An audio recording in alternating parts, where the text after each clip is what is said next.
Dan saudara, menemani Anda dalam liputan khusus kami, menemani saya di sini, ada dua orang tamu yang sengaja kami undang.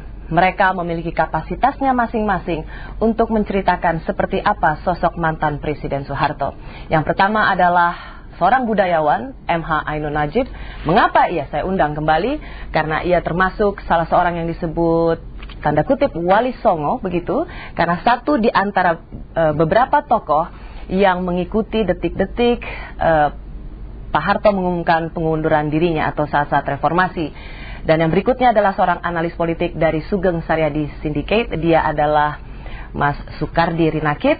Mengapa ia pula saya undang? Karena ia memiliki kapasitas untuk berbicara tentang pemimpin Orde Baru ini, karena ia kerap bertemu langsung, sesuatu yang mungkin jarang bisa dilakukan oleh pihak-pihak lain. Dan karena itu saudara, kita akan mencoba mendapatkan gambaran atau menuntaskan seperti apa kita berbicara soal sosok pemimpin Orde Baru ini. Cak Nun, Mas Kardi, terima kasih sudah bersama saya siang hari ini. Sebelumnya saya ingin tanya dulu sama Cak Nun, tolong ceritakan Cak Nun, tidak banyak orang yang bisa mendapatkan informasi gitu ya. Cak Nun termasuk orang yang berada di istana pada waktu itu, pada saat detik-detik Pak Harto akhirnya mengundurkan diri. 7 orang waktu itu ya Cak Nur ya? 9 orang. Ada Cak Nur, almarhum Cak Nur, Cak Nun, Gus Dur, ada Pak Malik Fajar, ada Pak Ali Yafi, dan beberapa orang tua. Bisa ceritakan suasana waktu itu Cak Nur? Kalau boleh saya kronologi aja. Jadi itu pertemuan kan bukan Pak Harto memanggil, tapi Pak Harto merespon. Oh, justru itu bukan dipanggil oleh Pak Harto ya? Jadi gini, tanggal 16 Cak Nur, Pak Malik Fajar, saya dan 5 orang menyusun draft saran kepada Pak Harto untuk turun. Kita kasih judul Husnul Khotimah. Ada 4 formula, Pak Harto silahkan pilih. Terus tanggal 17 kita konferensi pers di Hotel Wisata. Terus tanggal 18 secara resmi surat saran untuk mundur itu diserahkan ke beliau melalui Mensesnek Pak Saidullah Mursyid. Pak Harto menerima kira-kira siang hari, sore hari beliau mengatakan fine, dia akan terima. Saya potong sedikit. Jadi ini merupakan awalnya adalah surat yang meminta Pak Harto untuk segera mundur. Hanya 4 itu adalah alternatif. Bagaimana atau caranya seperti apa? Tapi intinya mundur saat itu juga. Intinya mundur. Jadi saya kira 4 itu kan berhubungan dengan kompleksitas politik waktu itu. Jadi saya kira tidak terlalu perlu.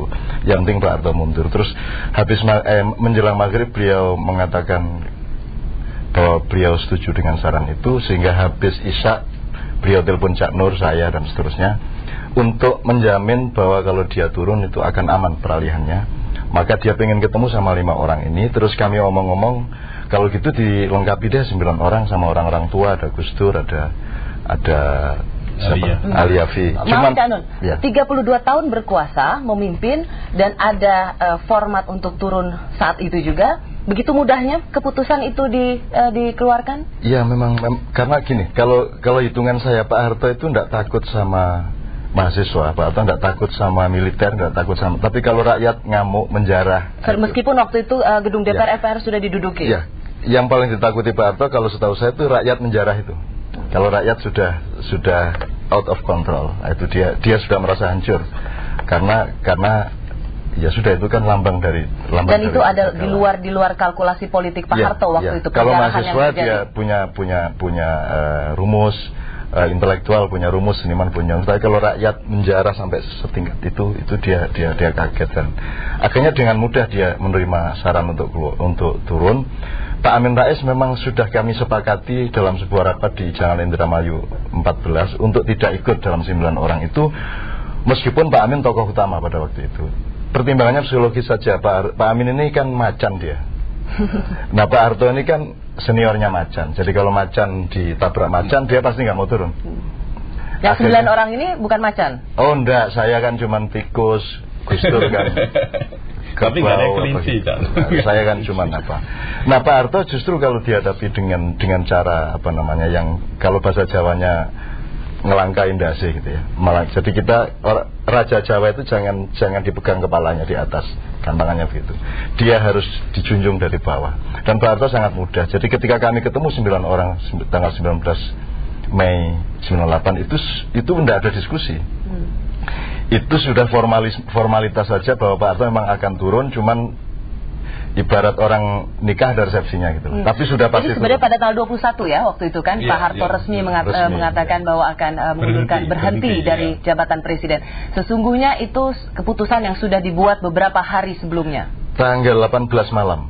Itu sudah final. Pak Harto sudah oke, cuman harus tanya-tanya kiri kanan, ini aman enggak kalau saya turun? Harus ada transformasi yang benar. Makanya pengen ketemu 5 orang ini, terus usul-usul satu sama lain, akhirnya menjadi 9 orang. Maaf Canan, sudah diminta untuk mundur, masih berpikir bahwa ini aman atau tidak begitu? Iya betul. Ini menarik ya Canan. Karena mungkin ya Ros ya, karakternya Pak Harto itu hampir sama. Dia tidak pernah mau pertumpahan darah sebenarnya. Dalam arti masa itu deh. Ketika masa turun dan itu terjadi konflik, kan pertumpahan darah terjadi. Jadi karakter Bung Karno dan Pak Harto itu hampir sama. Tidak mau terjadi pertumpahan darah pada level rakyat. Saya pernah tanya itu alasan mundur. Tentu tidak banyak menguraikan tentang rakyat gitu ya, kepenjaran. Tetapi Pak Harto lebih pada anak-anak. Pak Harto, kamu pikir ketika saya Bapak, mengapa Bapak mundur waktu itu? Padahal Supreme Commander kan punya kekuatan untuk menyapu mahasiswa dan macam-macam. Pak Harto bilang, kamu berkaca nanti kalau pulang bisa menjadi seperti kamu gitu kan, punya handphone, pakaian rapi, calon dokter waktu itu apapun karena bagian dari keberhasilan Bapak membangun ini. Pendidikan, kesehatan mungkin di puskesmas dulu, SD-nya Impres gitu kan. Ketika anak-anak itu pinter, besar, terus mengkritik saya, itu sudah seperti anak-anak saya mengkritik, barangkali itu sudah saya sedih aja, nelangsa, dia pakai bahasa Jawa nelongser gitu, ya sudahlah gitu. Tetapi harus diingat bahwa tidak mudah memimpin republik ini. Tidak mudah. Waktu itu beliau bilang, kamu lihat nanti ke depan. Itu cukup berkesan ya Mas Kardi waktu itu, apalagi bertemu langsung. Iya.